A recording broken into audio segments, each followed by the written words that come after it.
Komisi Pemberantasan Korupsi memastikan akan secepatnya memeriksa kembali Sekretaris Jenderal PDI Perjuangan Hasto Kristianto setelah ditetapkan menjadi tersangka. KPK juga telah mencekal Hasto ke luar negeri selama 6 bulan ke depan. Negara yang taat hukum. PDI Perjuangan adalah Pemeriksaan lanjutan terhadap Sekretaris Jenderal Sekjen PDI Perjuangan Hasto Kristianto akan dilakukan dalam waktu dekat. Direktur Penyidikan KPK Asep Guntur Rahayu meminta semua pihak menunggu untuk proses penahanan Hasto Kristianto. Kait dengan kapan saudara HK akan ditahan. Jadi rekan-rekan sekalian bahwa sprindik yang kami terbitkan pada tanggal 23 kemarin itu merupakan pengembangan penyidikan. Ya, sehingga nanti untuk sprindik yang baru ini kita tentunya akan memanggil kembali mereka dengan dasar sprindik yang baru ini. Sehingga diperlukan waktu untuk melakukan pemanggilan dan meminta keterangan kepada para saksi, dan juga kami akan melakukan penyitaan di mana juga itu yang barang bukti itu juga terkait di perkaranya HM, sehingga diperlukan waktu, ditunggu saja nanti ya. Sementara juru bicara KPK Tessa Mahardika menyebut KPK telah melarang 2 orang yakni Hasto Kristianto dan inisial YHL bepergian ke luar negeri selama 6 bulan. Komisi Pemberantasan Korupsi telah mengeluarkan surat keputusan nomor 1757 tahun 2024 tentang larangan bepergian ke luar negeri terhadap 2 orang warga negara Indonesia, yaitu YHL dan HK. Larangan bepergian ke luar negeri ini terkait penyidikan dugaan tindak pidana korupsi, pemberian hadiah atau janji terkait penetapan anggota DPR RI terpilih 2019 sampai dengan 2024. Sebelumnya KPK menetapkan Hasto sebagai tersangka pada Selasa 24 Desember lalu.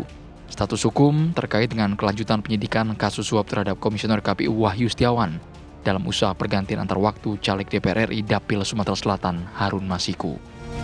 Tim TV One mengabarkan.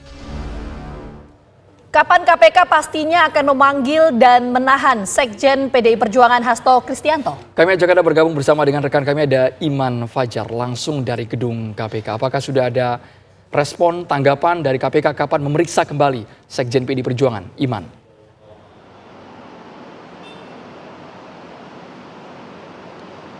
Ya, selamat sore Andro, Gina dan juga pemirsa. Hingga saat ini memang masih belum ada informasi mengenai kapan pastinya Sekjen PDI Perjuangan Hasto Kristianto akan dipanggil ke KPK setelah sebelumnya Hasto ini telah ditetapkan sebagai tersangka pada tanggal 20 Desember lalu mengenai juga kasus yang menjerat politisi PDI Perjuangan Harun Masiku dalam kasus suap kepada Komisioner KPK periode 2017-2022 Wahyu Setiawan. Selain itu juga Hasto Kristianto juga diduga melakukan perintangan penyidikan dalam kasus ini, di mana KPK menduga bahwa Hasto Kristianto ini memerintahkan Harun Masiku untuk kabur dan juga merusak alat bukti suap. Dan merespon dari penetapan dirinya sebagai tersangka, Hasto Kristianto menyebut bahwa PDI Perjuangan, partai tempatnya bernaung, menghormati keputusan hukum dari KPK dan juga mengkritik mengenai penegakan demokrasi di Indonesia.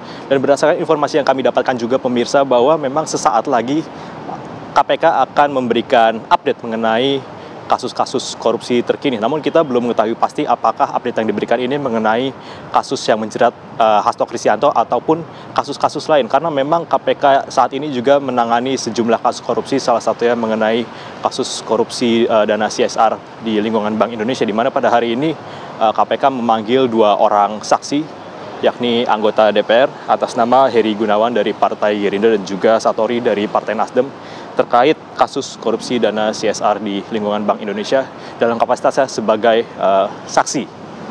Kita juga masih menunggu update dari KPK mengenai kasus-kasus lainnya, terutama mengenai kasus yang menjerat Sekjen PDI Perjuangan Hasto Kristianto beberapa saat lagi. Sementara itu laporan kami dari gedung KPK, Andro, Gina dan juga pemirsa, kita kembalikan ke studio. Baik, terima kasih Iman Fajar atas laporannya langsung dari gedung KPK Jakarta. Pemirsa, Komisi Pemberantasan Korupsi secara resmi telah menetapkan Sekjen PDI Perjuangan Hasto Kristianto sebagai tersangka dalam kasus suap pergantian antar waktu caleg DPR RI Harun Masiku. Di tengah status tersangka tersebut, Hasto buka suara dan menyadari resiko yang dihadapi hingga berujung penjara. Sekjen PDI Perjuangan Hasto Kristianto telah resmi menyandang status tersangka setelah KPK melakukan pengembangan penyelidikan dalam kasus suap pergantian antar waktu dengan calon legislatif daerah pemilihan Sumsel 1 Harun Masiku. Lobi-lobi Hasto untuk memuluskan Harun Masiku ke Senayan hingga sebagian aliran uang suap ke Komisioner KPU Wahyu Setiawan kala itu dibongkar Ketua KPK.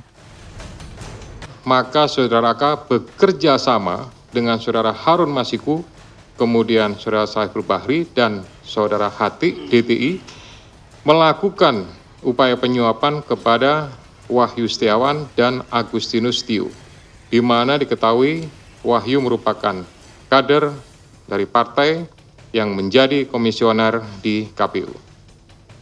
Kemudian dari proses pengembangan penyidikan ditemukan bukti petunjuk bahwa sebagian uang yang digunakan untuk menyuap berasal dari Saudara HK.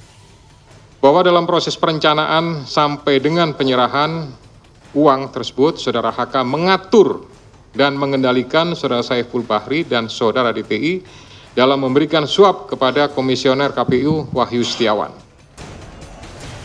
Usai Hasto tersangka, Ketua DPP PDI Perjuangan Bidang Hukum Roni Talapesi menegaskan, proses yang menjerat Hasto kental kriminalisasi hukum karena tidak ada bukti baru yang ditunjukkan KPK. Pemanggilan Sekjen DPP PDI Perjuangan ini dimulai ketika beliau bersuara kritis terkait kontroversi di Mahkamah Konstitusi tahun 2023 akhir. Kemudian sempat terhenti, lalu muncul lagi saat selesai pemilu, hilang lagi.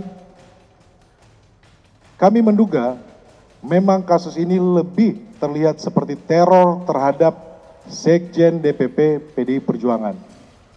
Dan keseluruhan proses ini sangat kental aroma politisasi hukum dan kriminalisasi. Kami menduga adanya upaya pemidanaan yang dipaksakan, kriminalisasi, mengingat KPK tidak menyebutkan adanya bukti-bukti baru dari pemeriksaan lanjutan yang dilakukan sepanjang 2024. Sekjen PDI Perjuangan Hasto Kristianto menegaskan dirinya taat hukum dan menyadari berbagai resiko yang dihadapi. Kami adalah warga negara yang taat hukum. PDI Perjuangan adalah partai yang menjunjung tinggi supremasi hukum. Saya sudah memahami berbagai resiko yang akan saya hadapi. Maka sebagai murid Bung Karno, saya mengikuti apa yang tertulis di dalam buku Cindy Adam ini. Inilah kitab perjuangan saya. Dan seluruh kader-kader PDI Perjuangan sekarang memasuki tahap bab 9. Di mana Bung Karno ketika mendirikan PNI, prinsip yang dipegang adalah non-cooperation. Demi cita-cita Indonesia merdeka, demi rakyat berdaulat, bisa berserikat, berkumpul, dan menyampaikan pendapatnya, maka penjara pun adalah suatu jalan dan bagian dari pengorbanan terhadap cita-cita. Itulah nilai-nilai yang diperjuangkan oleh seluruh kader PDI Perjuangan. Nasib Hasto kini tinggal tunggu waktu. Sang Sekjen PDI Perjuangan itu pun telah dicekal ke luar negeri selama 6 bulan. Tim TV One mengabarkan.